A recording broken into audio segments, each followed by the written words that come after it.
바로와 그의 모든 신하가 이 일을 좋게 여긴지라. 바로가 그의 신하들에게 이르되 이와 같이 하나님의 영에 감동된 사람을 우리가 어찌 찾을 수 있으리요? 하나님이 이 모든 것을 내게 보이셨으니 너와 같이 명철하고 지혜 있는 자가 없도다. 너는 내 집을 다스리라. 내 백성이 다 내 명령에 복종하리니 내가 너보다 높은 것은 내 왕자뿐이니라. 내가 너를 애굽 온 땅의 총리가 되게 하노라. 하고 자기의 인장 반지를 빼어 요셉의 손에 끼우고 그에게 세마포 옷을 입히고 금사슬을 목에 걸고 자기에게 있는 버금 수레에 그를 태우매 무리가 그의 앞에서 소리 지르기를 엎드리라. 바로가 그에게 애굽 전국을 총리로 다스리게 하였더라. 나는 바로라. 애굽 온 땅에서 내 허락이 없이는 수족을 놀릴 자가 없으리라. 그가 요셉의 이름을 사브낫 바네아라 하고 또 온의 제사장 보디베라의 딸 아스낫을 그에게 주어 아내로 삼게 하니라.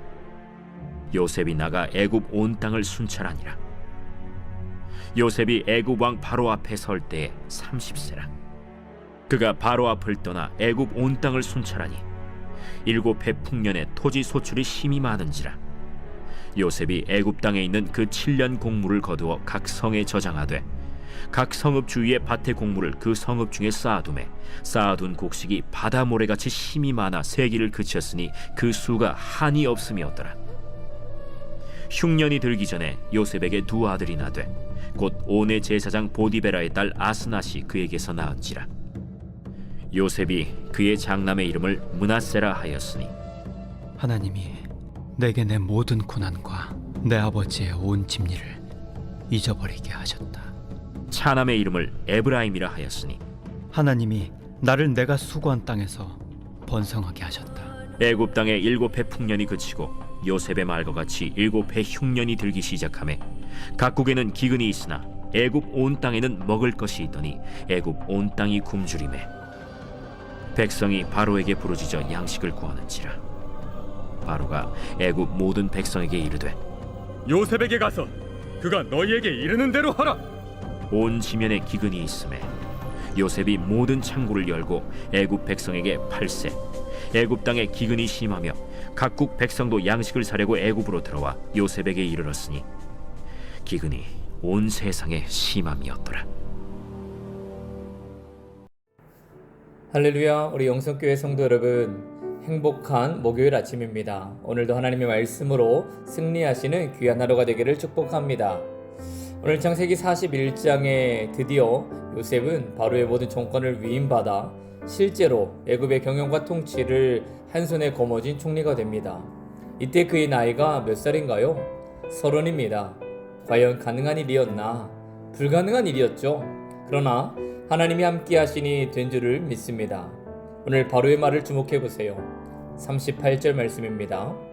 바로가 그의 신하들에게 이르되 이와 같이 하나님의 영에 감동된 사람을 우리가 어찌 찾을 수 있으리요 하고 요셉을 칭찬한 것도 있지만 궁극적으로 하나님의 영으로 감동된 사람을 어찌 찾을 수 있을까 하나님의 이름을 높이는 것을 보게 됩니다.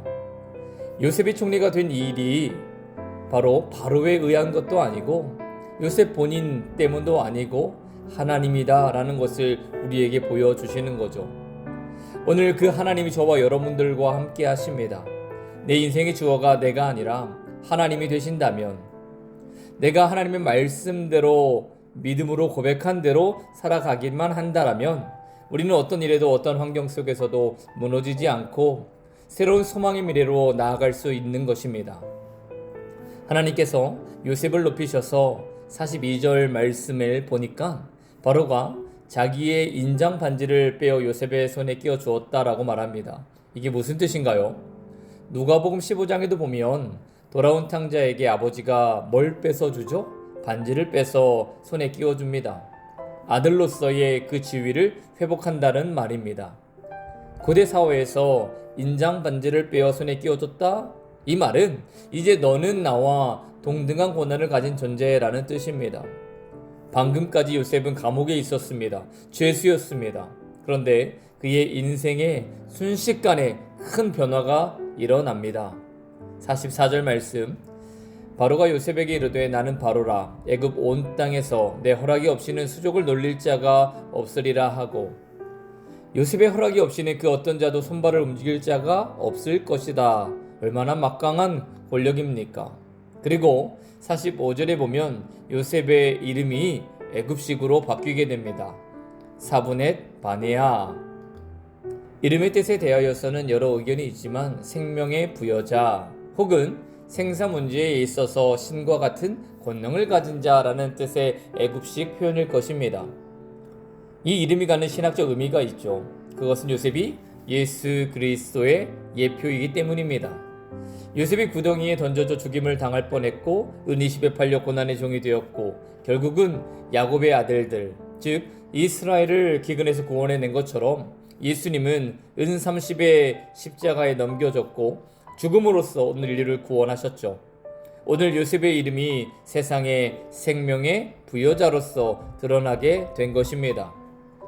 자, 그런데 오늘 우리 눈에 좀 불편한 기록이 나옵니다. 바로가 요셉에게 운의 제사장 보디베라의 딸 아스낫을 주었다는 겁니다.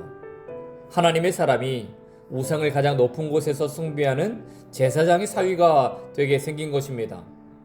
그런데 오리무중인 것이 요셉이 이 환경을 거절했습니까? 받아들였습니까? 받아들입니다. 그래서 우리는 이렇게 오해할 수 있습니다. 이제 등 따시고 배불러지니까 요셉도 별 수 없구나. 그런데 우리는 요셉을 변심이나 변질자로 이해해서는 안 됩니다.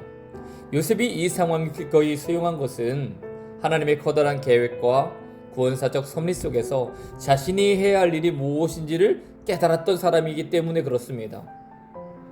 오늘날 어떤 이들은 신앙생활은 세상과 철저하게 단절되는 것이다 라고 말합니다.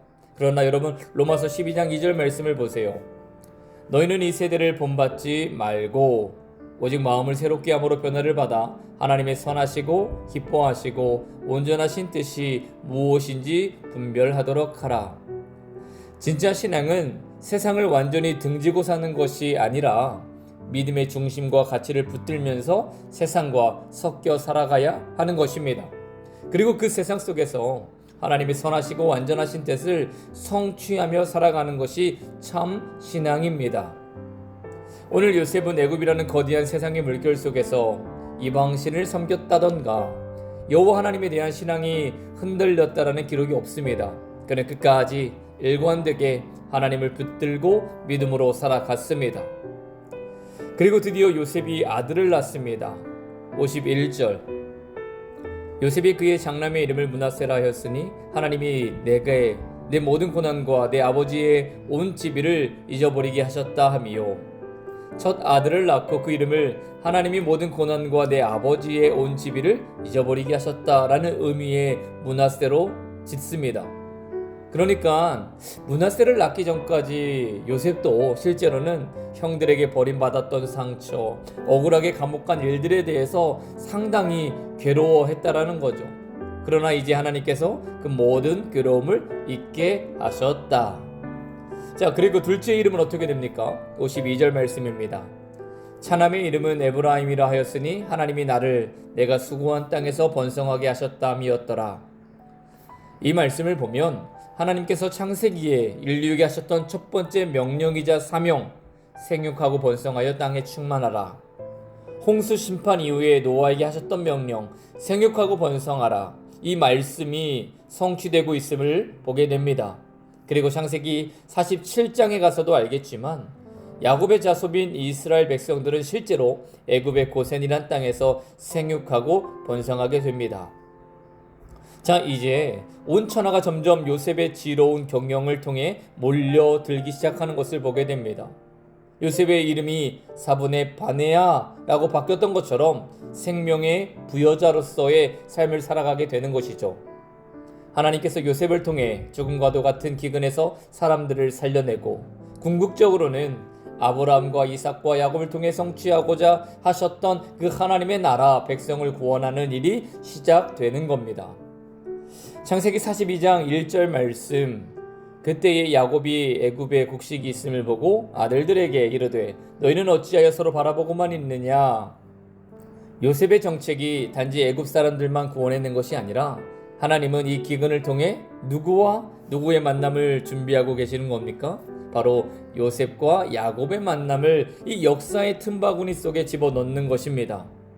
사랑하는 성도 여러분, 우리 인생에 이해할 수 없는 기근이 찾아오면, 또 인생의 쓰나미가 덮쳐오면 믿음의 사람은 그 기근 넘어, 그 폭풍 넘어 무엇을 봐야 할까요? 바로 하나님의 손길을 봐야 합니다. 하나님의 계획하심을 볼 수 있어야 합니다. 우리가 이와 같은 영적인 눈이 열리기를 축복합니다. 그래서 하나님은 우리로 하여금 세상에 속해 있으나 세상을 본받지 않고 시대의 풍조를 따르지 않으며 열방에 구원의 이름 예수를 전하는 거룩한 교회와 성도로 우리를 삼으신 줄을 믿습니다. 그 하나님의 은혜를 감사하는 오늘 하루가 되시기를 예수님의 이름으로 축복합니다. 아멘.